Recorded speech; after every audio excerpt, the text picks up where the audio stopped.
बिस्मिल्लाहिर्रहमानिर्रहीम। अल्लाहुम्मा सल्लि अला मुहम्मदिन व आलिहि व इत्रतिहि बियादि कुल्ली मालूमिन लका।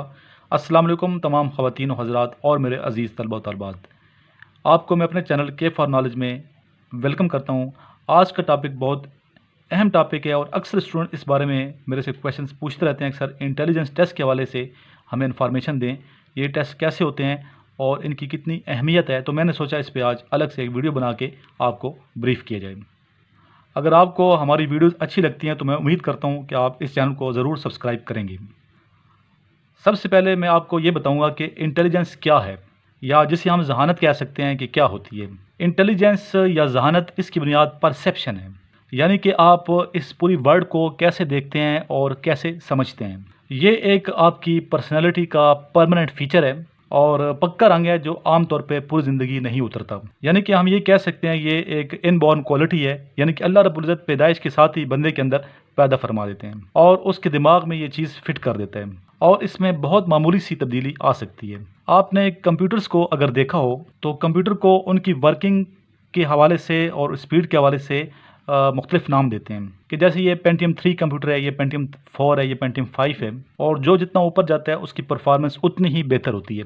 अगर आप गौर करें तो ये जो पेंटियम का डिफरेंस आता है ये एक्चुअली उनकी परफॉर्मेंस और इफ़िशेंसी की वजह से आता है और प्रोसेसर स्पीड की वजह से आता है। तो मैं कहूँगा कि आपकी इंटेलिजेंस भी, आपकी जहानत भी बिल्कुल ऐसी ही जैसे कि आपके ब्रेन में कोई कंप्यूटर फिट हो या प्रोसेसर फिट हो, वो दूसरे से मुख्तलिफ होता है, उसका फ़र्क होता है कि किसी की स्पीड दूसरे से ज़्यादा है, किसी की एक्यूरेसी दूसरे से ज़्यादा है, किसी की कम है, किसी की वर्किंग बहुत फास्ट है, किसी की स्लो है। तो यूँ ये आपका इंटेलिजेंस बनाता है। इसमें 3D कॉन्सेप्ट, यानी कि आप दुनिया को कैसे देखते हैं, स्पीड को कैसे देखते हैं, इसमें स्पेस का कॉन्सेप्ट भी बहुत इंपॉर्टेंट है।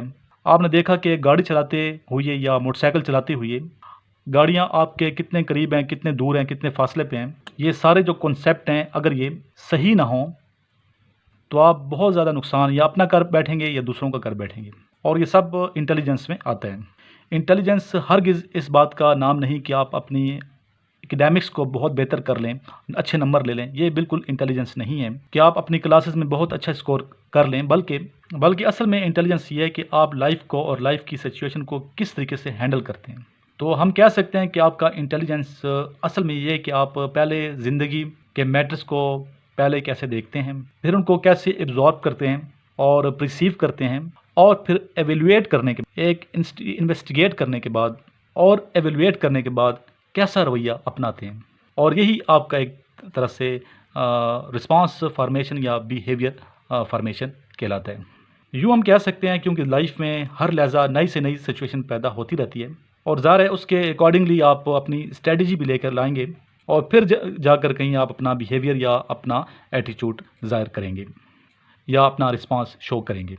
तो इंटेलिजेंस हम कह सकते हैं कि ये पूरी लाइफ को घेरे हुई है। यही वजह है कि जब आप आर्म फोर्सेस ज्वाइन करते हैं तो फ़ौज भी यही देखती है, यही देखना चाहती है कि आप लाइफ को कैसे प्रिसीव करते हैं और फिर उसको कितना आप रैशनली बिहेव करते हैं और रिस्पॉन्ड करते हैं। और ये मैं सिर्फ फ़ौज की रिक्रूटमेंट की बात नहीं करूँगा, आप जिस भी सरकारी मुलाजमत में जाते हैं तो वहाँ पे आपको इंटेलिजेंस टेस्ट ऐसा बेसिक क्वालिटी टेस्ट जो है वो क्वालिफाई करना पड़ता है, और अगर आप ये टेस्ट क्वालिफाई नहीं कर पाते तो आप वहीं से वापस हो जाते हैं। इंटेलिजेंस टेस्ट हमारे यहाँ बहुत अरसे से राइज है और एक अच्छा टूल समझा जाता है आपकी पर्सनालिटी एवोल्यूशन के हिसाब से। लेकिन अभी जो तहकीकात हुई हैं उसके मुताबिक एक और नई टर्म EQ जो है वो आ रही है।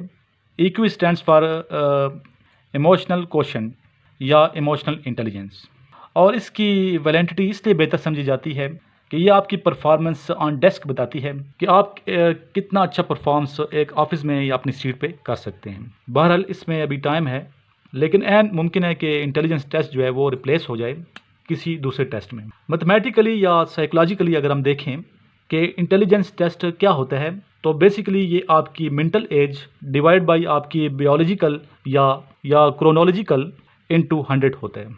क्रोनोलॉजिकल एज या बायोलॉजिकल एज तो बहुत सिंपल सी बात है कि जितने साल के आप हैं, यानी कि जितनी ज़िंदगी के बरस आपने बसर किए हैं, ज़िंदगी जितनी गुजर गई है वो आपकी बायोलॉजिकल एज है।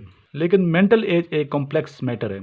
मेंटल एज बाकायदा टेस्ट के थ्रू निकाली जाती है, और ये जो एक सिस्टम राइज है इंटेलिजेंस टेस्ट का, तो इसमें यही मेंटल एज मालूम की जाती है। स्टूडेंट्स, इंटेलिजेंस टेस्ट दो तरह के होते हैं, एक वर्बल इंटेलिजेंस टेस्ट और दूसरा नॉन वर्बल इंटेलिजेंस टेस्ट। आप ये जहन में रखिए कि जब आपने ये क्वालिफाई करना है, अगर आप 50% सही जवाबात दे सकते हैं और दे दिए आपने, तो इंशाल्लाह ये टेस्ट आप क्वालिफाई कर जाएंगे। लेकिन जो रिजल्ट है आजकल वो 65% है, यानी 65% आपके मार्क्स अगर होंगे इंटेलिजेंस टेस्ट में तो आप पास कंसीडर होंगे। तो इसलिए स्टूडेंट्स, आपने वर्बल और नॉन वर्बल इंटेलिजेंस टेस्ट की बहुत ज़्यादा प्रैक्टिस करनी है। आपने अगर क्वालिफाई नहीं किया तो डिसक्वालीफाई होंगे, तो आप अगला मरहला जो है एकेडमिक पोर्शन वहाँ तक नहीं पहुँच पाएंगे। इंटेलिजेंस टेस्ट ऐसे क्वेश्चंस होते हैं जैसे मुख्तलिफ आपने एजुकेशनल ईयर में अपने MCQs क्वेश्चंस किए होते हैं, कि जैसे 4 या 5 MCQs होते हैं, एक जो ऑप्शन है वो ठीक होती है, आपने उस पर क्लिक करना होता है और या उसको पॉइंट आउट करना है कि वो ऑप्शन दुरुस्त है। अब सवाल ये पैदा होता है कि इसमें हाई स्कोर कैसे हासिल किया जाए। इसमें रट्टे का कोई कॉन्सेप्ट नहीं, ये टोटली आपके ब्रेन पोटेंशियल पे डिपेंड करता है कि आप उस सिचुएशन में क्या बिहेव करते हैं। क्योंकि टाइम बहुत ही शॉर्ट होता है, यानी कि वर्बल इंटेलिजेंस टेस्ट के टोटल जो क्वेश्चन होते हैं वो 84 होते हैं और 30 मिनट टाइम होता है। इस तरह नॉन वर्बल जो इंटेलिजेंस टेस्ट है उसके 64 क्वेश्चन होते हैं और टाइम लिमिट 30 मिनट्स होती है, यानी दोनों का जो टाइम है वो 1 घंटा होता है। आपको ज़्यादा सोचने का टाइम हरगिज़ नहीं मिलेगा, तो उसमें आपका जो एक्चुअल पोटेंशियल है वही काम आएगा। तो स्टूडेंट, सबसे बेहतर स्ट्रेटजी जो है वो ये है कि इसकी जितनी भी कैटेगरीज हैं इनको समझने की कोशिश करें और फिर बाद में इनकी प्रैक्टिस करें। इंटेलिजेंस टेस्ट को सॉल्व करना बिल्कुल ऐसे है जैसे पिस्टल फायर होता है। आपने देखा होगा कि पिस्टल को फायर करने से पहले हम अपना सांस जो है वो होल्ड करते हैं, पिस्टल को बड़ी मजबूती से ग्रिप करते हैं और उसके बाद बहुत ज़्यादा कैलकुलेट करके निशाना लेते हैं। और ज़रूरी नहीं है कि निशाना फिर भी लग भी सकता है और नहीं भी लग सकता है। आपने देखा होगा कि बाज़ लोग इतने माहिर हो जाते हैं प्रैक्टिस से कि वो फ्लाइंग ऑब्जेक्ट्स जो हैं उनको भी शूट कर सकते हैं और उनको भी हिट कर सकते हैं। तो बिल्कुल यही सिचुएशन इसमें भी है कि 4 या 5 MCQs को आप राइटली हिट कर सकते हैं आप अगर इसके मैकेनिज्म को समझें, और फिर मैकेनिज्म को समझने के बाद आप उसको उसके मुताबिक सॉल्व करेंगे।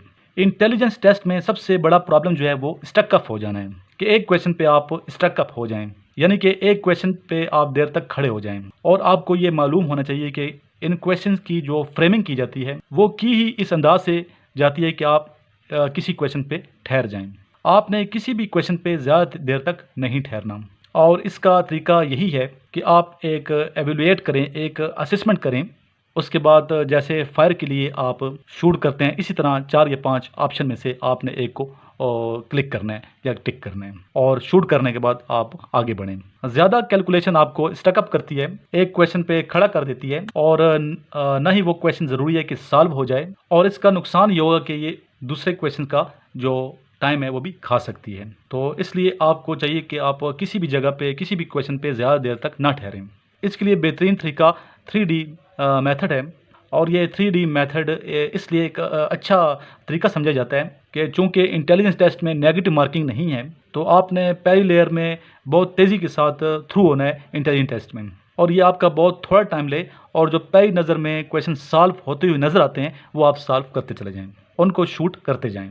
दूसरी लेयर में थोड़ा ज़्यादा टाइम आपके पास अवेलेबल होगा, और इसमें आप वो क्वेश्चंस जो थोड़ा ज़्यादा टाइम डिमांड करते हैं, जिन पे थोड़ा टाइम लगता है, बेशक आप थोड़ा सा वहाँ ठहर के टाइम लगा लें।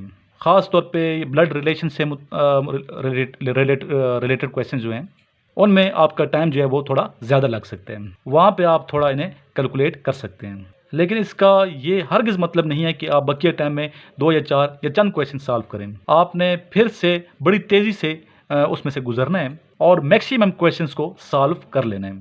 थर्ड लेयर जो है वो लास्ट मिनट की लेयर है, या लास्ट 2 मिनट्स या 3 मिनट्स की लेयर है, कि जब आपको ये पता चल जाए कि अभी टेस्ट के ख़त्म होने का टाइम बिल्कुल थोड़ा रह गया है, तो जो क्वेश्चंस आपके रह गए हैं आप उन तमाम क्वेश्चंस को शूट करें और इनको टिक करें। तो आखिर में मैं यही कहूँगा कि इनको आप ज़रूर प्रैक्टिस करते रहें, लेकिन उससे पहले आप इसके मैकेनिज़्म को या जितनी भी कैटेगरीज़ हैं उनको अच्छे तरीके से समझें और इनके मैकेनिज़्म को समझने की कोशिश करें कि हाउ का जो वर्ड है वो बहुत इंपॉर्टेंट है कि ये कैसे सॉल्व हों। ये मैकेनिज़्म आप ज़रूर फाइंड करें और आगे चलते जाएँ।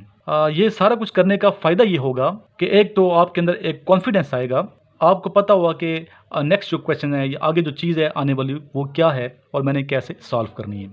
ये चीज़ आपके अंदर ये चीज़ पैदा करेगी कि आप अंधेरे में छलांग नहीं लगा रहे, बल्कि आपको आगाही है, आपको आशनाई है, आपको पता है कि मैंने क्या करना है। ये जो कॉन्फिडेंस है ये इंशाल्लाह आपको बहुत इम्प्रूव करेगा और अच्छा स्कोर जो है वो दिलाएगा। और इसका एक और फ़ायदा ये होगा कि ये आपका बहुत सा टाइम जो है वो बचाएगा। तो आज के लेक्चर में आप के लिए इतना ही। आज आपको पता चल गया इंटेलिजेंस टेस्ट के बारे में। तो इंशाल्लाह हम प्रैक्टिस भी करेंगे वर्बल और नॉन वर्बल इंटेलिजेंस टेस्ट के जो क्वेश्चंस हैं, और जिन स्टूडेंट्स के पास मेरे नोट्स हैं वो प्रैक्टिस करते रहें, इंशाल्लाह कामयाबी उनके कदम ज़रूर चूमेगी। और जिनके पास नोट्स नहीं हैं तो ये जो नंबर मैंने लिखा हुआ है सामने 0323916196 इस पर कॉल करें मुझे, और ये इंटेलिजेंस टेस्ट के हवाले से जो मेरे नोट्स हैं वर्बल और नॉन वर्बल वो मंगवा लें, और साथ उसी में आपके एकेडमिक पोर्शन के नोट्स भी हैं। और ये अगर आप कॉल करना चाहते हैं कॉल करें, और कॉल नहीं करना चाहते तो ये व्हाट्सएप नंबर है मेरा, इस पर आप व्हाट्सएप भी कर सकते हैं। अपना बहुत ख्याल रखिएगा, वीडियोज़ देखते रहें, और अगर ये वीडियो आपको अच्छी लगी है तो इसको लाइक और शेयर ज़रूर कर दीजिएगा। अपनी दुआ में याद रखिएगा।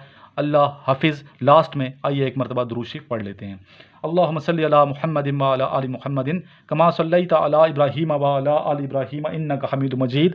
अल्लाहुम्मा बारिक अला मुहम्मदिन व अला आलि मुहम्मदिन कमा बारकता अला इब्राहीम व अला आलि इब्राहीम इन्नका हमीदुम मजीद।